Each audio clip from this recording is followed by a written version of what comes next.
दोस्तों नमस्कार। बिहिनिया संजय से मैं कौशल तिवारी। नए संसद भवन बनाकर इतिहास गढ़ने की खुशी किसी से छिपाए नहीं छिप रही है, खासकर सत्ता से। कल ही अशोक चिन्ह का अनावरण किया गया और इसके बाद यह माना जा रहा है कि नए इमारत में साल के अंत तक कामकाज शुरू हो जाएंगे।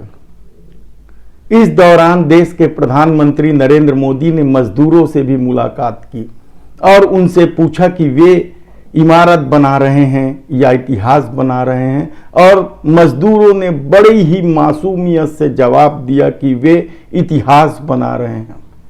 लेकिन क्या ताजमहल, लाल, आप किसी भी बड़ी इमारत को देख लें, इतिहास बनाने वाले उन मजदूरों का कहीं उल्लेख होता है?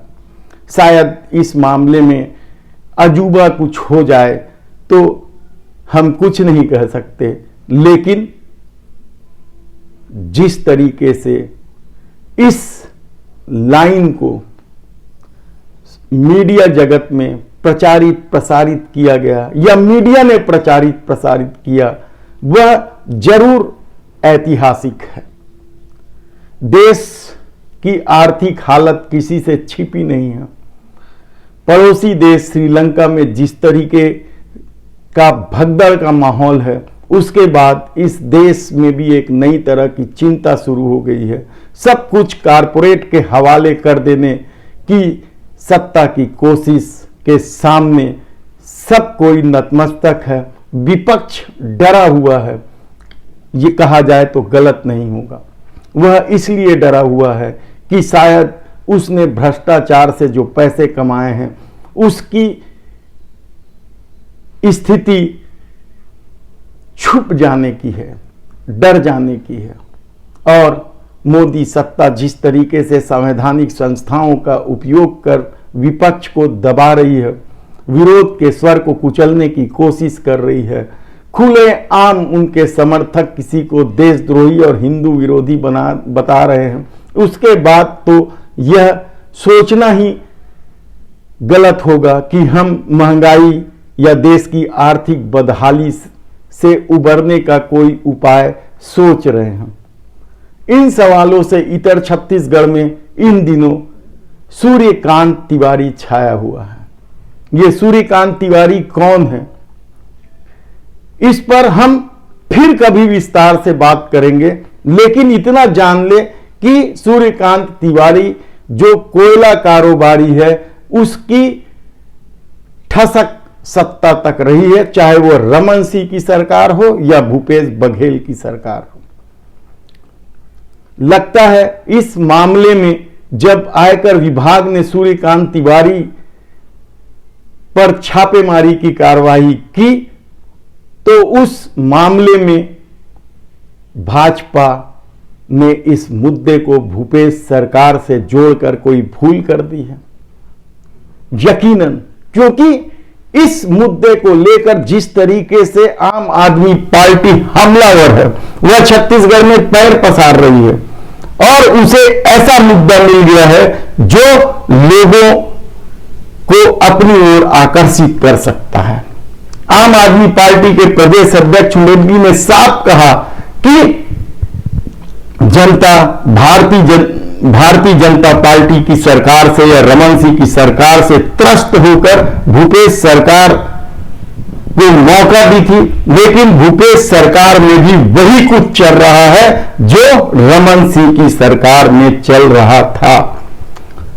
यानी जनता ठगी गई है।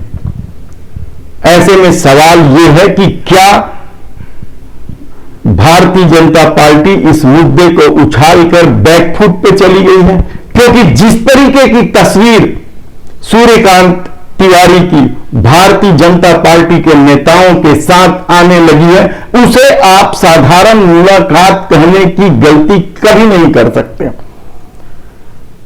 तब सवाल यह है कि सूर्यकांत तिवारी की ठसक या धमक सत्ता तक किस कदर रहती है, यह हम तो आने वाले एपिसोड में बताएंगे। लेकिन इतना जान लीजिए कि आम आदमी पार्टी ने साफ तौर पर कहा है कि कांग्रेस और भाजपा दोनों मिलकर इस छत्तीसगढ़ को लूट रहे हैं और अब हम सबसे बड़े विकल्प के रूप में सामने आ चुके हैं।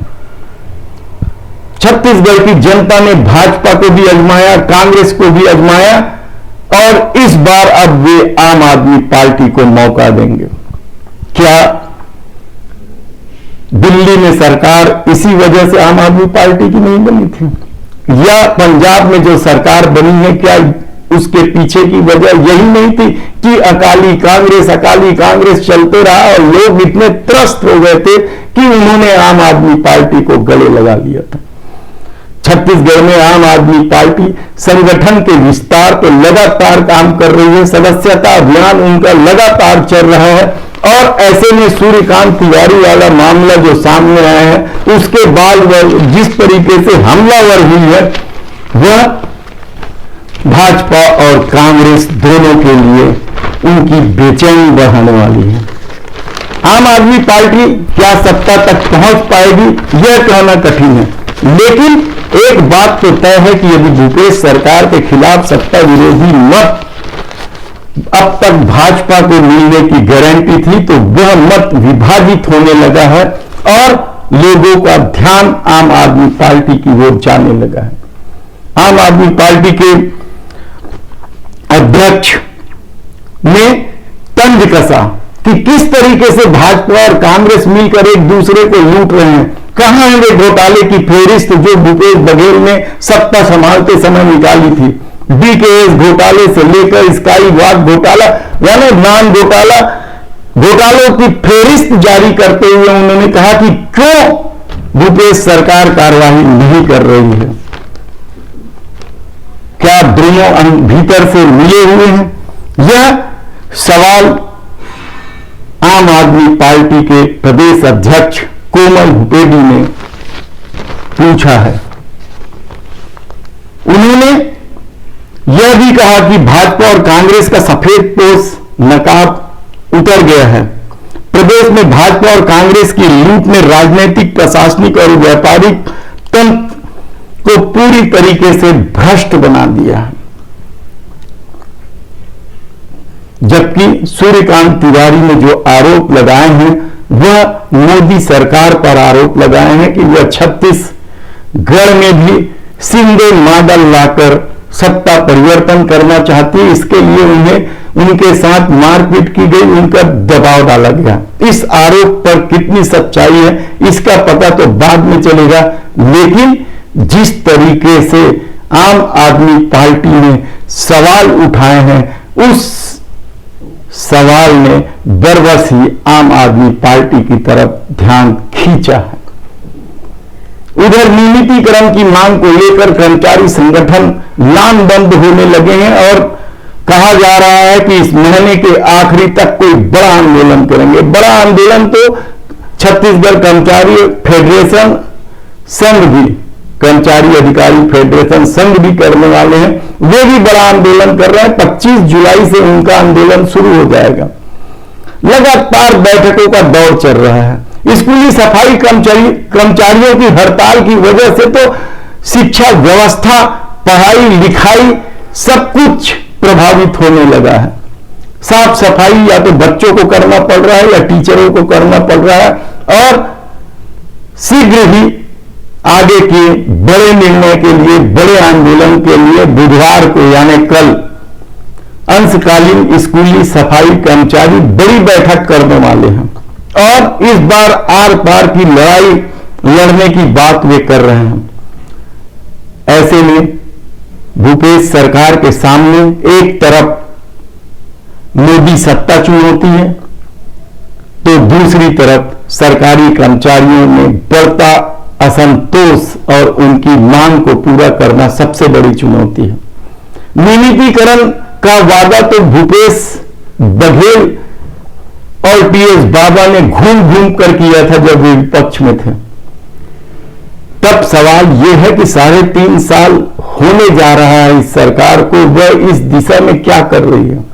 कमेटी जरूर बनाई है, कमेटियों की कितनी बैठक हुई है और कमेटी क्या कार्रवाई कर रही है इसे लेकर हड़ताल कर रहे हैं या आंदोलन कर रहे हैं कर्मचारियों को कमेटी पर बिल्कुल भरोसा नहीं है, वे तो इसे मजाकबाजी बता रहे हैं। ऐसे में भूपेश सरकार के सामने सिर्फ यही चुनौती नहीं है, पेशा कानून को सही सही लागू करवाने की भी चुनौती है। महासमुंद में कर्मी पावर प्लांट को लेकर महिला किसान आंदोलन कर रहे हैं और वे भी बड़ी बैठक करके आंदोलन के विस्तार की रणनीति बनाने वाले हैं। क्या होगा, कैसे होगा आंदोलन, किस तरीके से इस आंदोलन का विस्तार पूरे प्रदेश में किया जाएगा, इसे लेकर भी रणनीति बनने वाली है। धन्यवाद।